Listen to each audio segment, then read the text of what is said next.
এই শিরকে আকবার কি কি, এই কথাগুলো আমরা অনেক আলেম বলি না, এমনকি আমরা বলতেও পারি না, বা বলতে চাইলেও আমরা অনেক সময় তাদেরকে বলতে দেই না। এখন কোরআনের আয়াতগুলো দিয়ে আপনাদের সামনে শিরকে আকবরের ভয়াবহতা সম্পর্কে আলোচনা করলাম, কিন্তু শিরকে আকবার কি তা যদি না বলি তাহলে আলোচনার হক কখনো আদায় হবে না। আসুন, শিরকে আকবার কি? এক নম্বর হচ্ছে দুআউ ইনদাল আমওয়াত, মৃত ব্যক্তির নিকটে কোনো কিছু প্রার্থনা করা।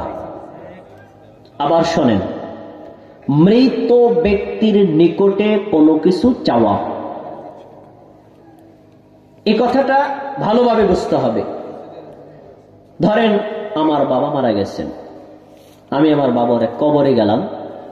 কবরে গিয়ে যদি বলি, বাবা আমি বিয়ে করেছি 5 বছর হলো, আমার সন্তান হয় না, আপনি আমাকে একটা সন্তানের ব্যবস্থা করে দেন, আমি কি আল্লাহর কাছে চাইলাম না বাবার কাছে চাইলাম?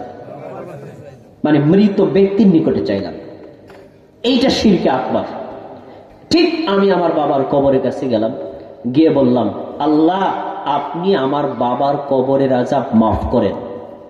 তাহলে আমি কি মৃত ব্যক্তির জন্য চাইলাম নাকি মৃত ব্যক্তির নিকটে চাইলাম?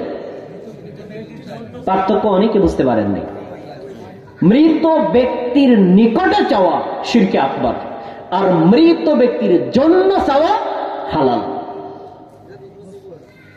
এখন আপনি পৃথিবীর যে কোনো মুমিন বান্দার জন্য আপনি ক্ষমা চাইতে পারবেন, কবরের আযাব থেকে মুক্তি চাইতে পারবেন, তার জন্য দোয়া করতে পারবেন, কিন্তু ওই মৃত ব্যক্তির নিকটে কখনো কোনো কিছু প্রার্থনা করা যাবে না।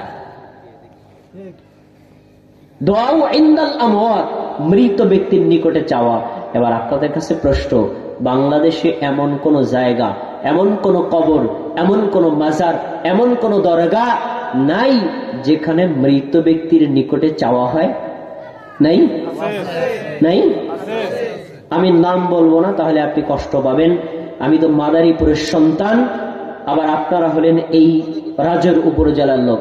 এই রাজৈর উপজেলায়, বেশি দূর যাব না, রাজৈর উপজেলায় এমন মাজার আছে, এমন পীরের দরবার আছে যেখানে গিয়ে হাজারো মানুষ তার কবরে গিয়ে প্রার্থনা করে, কবরের কাছে সন্তান চায়, কবরের কাছে বরকত চায়, কবরের মাধ্যমে বিপদ মুক্তির প্রার্থনা করে।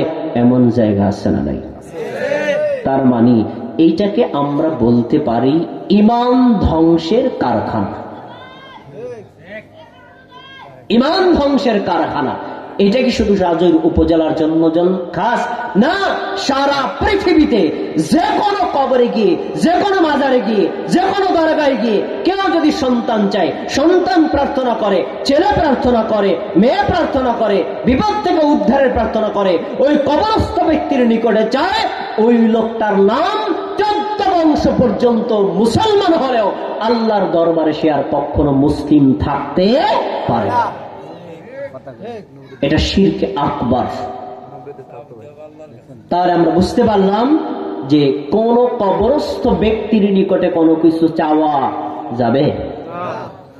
আচ্ছা, এরপরে ওয়াল আসনাম, মূর্তির নিকটে, স্মৃতিসৌধের নিকটে, বিভিন্ন স্থাপনার জায়গায়, বিভিন্ন দরগায় যেখানে মানুষের স্মৃতি বিজড়িত জায়গা আছে, এই জায়গাতে গিয়েও যদি আমরা কোনো কিছু প্রার্থনা করি, কোনো কিছু চাই, তাহলে এটাও হলো শিরকে আকবার। আচ্ছা, এরপরে অন্নাযার লাহুম, ওই মৃত ব্যক্তি, কবরস্থ ব্যক্তি অথবা কোনো মূর্তি, এই জায়গায় যদি কোনো মানত দেওয়া হয়, যেমন আমরা ধরেন আমার ছেলে যদি সুস্থ হয়, আমি আমার পীর সাহেবের দরগায় একটা ছাগল দিব, 10,000 টাকা দিব, এরকম মানত আমরা অনেকে করি না? কি করি না? এই যে বিভিন্ন দরগায় মানত করা, বিভিন্ন দরবারে মানত করা, বিভিন্ন কবরে মানত করা, কবরে টাকা দেওয়া, মাজারে টাকা দেওয়া, এইভাবে যারা মানত করে, এই মানতটা পূর্ণ করে, এটা হলো শিরকে আকবার। এই কাজ যে করবে তার অতীতের সব আমল বিনষ্ট, ইসলাম থেকে সে বোল্ড আউট হয়ে যাবে। এরপরে আযযাবহু লাহুম, এই মৃত ব্যক্তি, এই মূর্তি, এই দরগা, এই দুর্গা, এই বিভিন্ন জায়গার জন্য কেউ যদি কোনো প্রাণী উৎসর্গ করে তাহলে এটাও শিরকে আকবার। আমি নাম বলে আপনাদেরকে কষ্ট দিব না। আমার চেনা মতে এই মাদারীপুর জেলায় এমন কবরস্থ জায়গা আছে, এমন মাজার আছে যেখানে মানুষ মানতের গরু, মানতের ছাগল, মানতের মুরগি নিয়ে যায়, যায় তো যায়, আর সেই গরুটাকে ব্যায়াম পার্টি দিয়া, রং দিয়া, ফুলের মালা দিয়া সাজায়া নাচতে নাচতে যায়। এমন মুসলমান বাংলাদেশে আছে না নাই? প্রিয় ভাই, আপনার মনে আমি কষ্ট দেওয়ার জন্য বলি নাই।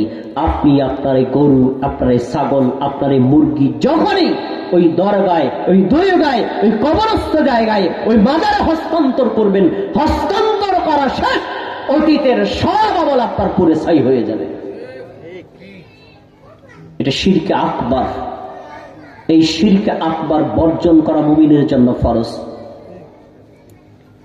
সংক্ষেপে বলে যাচ্ছি। তারপরে মৃত ব্যক্তির জন্য, কবরস্থ ব্যক্তির জন্য, অথবা কোনো স্থাপনা অথবা কোনো স্মৃতি বিজড়িত জায়গায় কেউ যদি মাথা ঝুঁকায়, রুকু মানে মাথা ঝুঁকায়, বিনয় প্রকাশ করে, এইভাবে মাথা নিচু করে, ওটাকে শ্রদ্ধা নিবেদন করে, এই কাজ যদি করে এটাও শিরকে আকবার। আমাদের দেশে এমন কোন মাজার কি নাই যেখানে মানুষ মাথা নত করে? নাই? এই কাজ যদি করা হয় তাহলে জেনে রাখেন এটাও শিরকে আকবার। এরপরে আসসুজুদু লাহুম, গায়রুল্লাহর জন্য আল্লাহ ব্যতীত কোন ব্যক্তি, কোন বস্তু, কোন স্থান, কোন স্মৃতি বিজড়িত জায়গা, কোন কবর, কোন মাজার, কোন পীর, কোন বুজুর্গ, কোন আলেম, কোন মুফতি, কোন মাওলানার সামনে যদি সাজদা করা হয়, সাজদা শেষ, আপনার অতীতের সব আমল পুরে ছাই হয়ে যাবে। তো আমাদের দেশে পীর, বুজুর্গ, কবর, মাজারে সেজদাকারী মুসলমান নাই? আরে ভাই, বড় কষ্টের কথা বলছি, আমরা সেজদা দেই আল্লাহর সামনে 8টি অঙ্গের উপরে, কপাল, নাক, 2 হাত, 2 হাঁটু আর 2 পা। এই 8টি অঙ্গ মাটির সাথে মিলিয়ে আল্লাহকে সেজদা করি। এই সেজদা পাওয়ার হকদার কে বলেন? সবাই বলে আল্লাহ। বললে উত্তরটা পারফেক্ট হয় না, আরেকটা শব্দ যুক্ত করেন, বলেন একমাত্র আল্লাহ। বলেন সেজদা পাওয়ার মালিক কে? রুকু পাওয়ার মালিক কে? মানত পাওয়ার মালিক কে? আল্লাহ ছাড়া কোন গায়রুল্লাহর নিকটে মাথা নত করা যাবে না, রুকু করা যাবে না, সাজদা করা যাবে না। যদি করেন এটা শিরকে আকবার। আমি কথাটা কেন টেনে এনেছি জানেন? আমরা আল্লাহর সামনে মাথা নত হই 8টা অঙ্গ দিয়ে, কিন্তু এই বাংলার জমিনে এমন নারী, এমন পুরুষ আছে, তার কবরে, তার পীরের দরগায়, তার বুজুর্গের দরগায়, তার মাজারকে সামনে নিয়ে আল্লাহর চাইতেও আরো বেশি বিনয়ী হয়ে তারা সেজদা করে। আমার নিজের চোখে দেখা এই মাদারীপুর জেলায় একটা মাজার আছে, সেই মাজারে গিয়ে একজন মহিলা সেজদা করছে। না, কপাল, ঠোঁট, তারপরে তার বুক, তার পেট, তার উরু, তার রান, তার হাঁটু, তার পা, মানে এক কথায় পুরো বডিটা মাটির সাথে মিলাইয়া মাজারকে সেজদা করছে। বলেন নাউজুবিল্লাহ। বলেন তো আমার এই প্রিয় মাটার ইমান কি আছে না চলে গেছে? এ তো আপনারই মা, আমারই মা, আপনারই বোন, আমারই বোন, আপনারই স্ত্রী, আমারই তো স্ত্রী। তার মানে এই মা, এই বোন, এই কন্যা, এই স্ত্রী জানে না আল্লাহ ছাড়া অন্য কারোর সামনে যদি মাথা নত করে ওই ব্যক্তি আর মুসলমানদের তালিকায় থাকতে পারে না। বলুন তো ভাই, আমরা কি তাহলে শিরিক করব না বর্জন করব?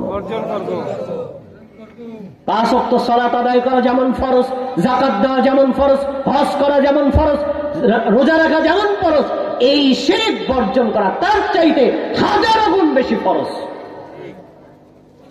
আপনি যদি কোনো কারণে 1 ওয়াক্ত নামাজ আপনি ছুটে যায়, মুসলমানদের তালিকায় আছেন, কারণ পরে কাজা করবেন, আপনার অনিচ্ছায় ছুটে গেছে। আপনি যদি যাকাত আদায়